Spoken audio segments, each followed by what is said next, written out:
My name is Clay Hobright. I'm the owner of Best Body Shop. Best Body Shop is an independent body shop that has made our entire focus on two things: the consumer and our technicians. We're not okay with satisfied customers. We want people walking away talking about us as if we are a magician. We want them to be blown away.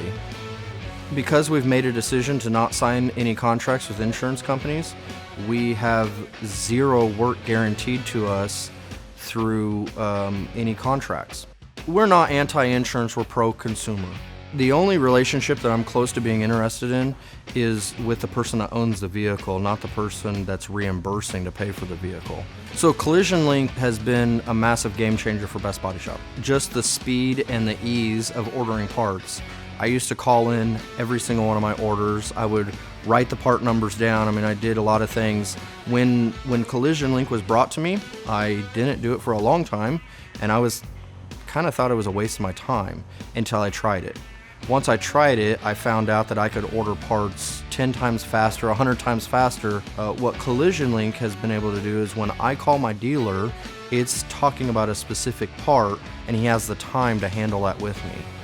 We have seen cars change, but we still see a repair industry that hasn't changed with it.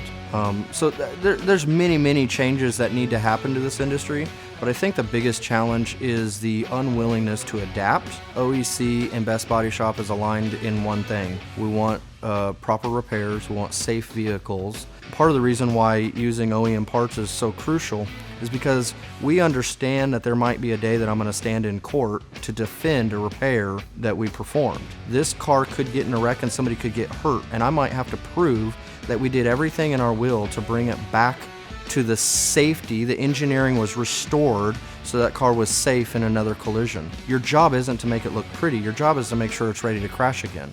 It's called crash worthiness. Well, I've yet to see a way to bring crash worthiness back to a car using anything other than OEM parts.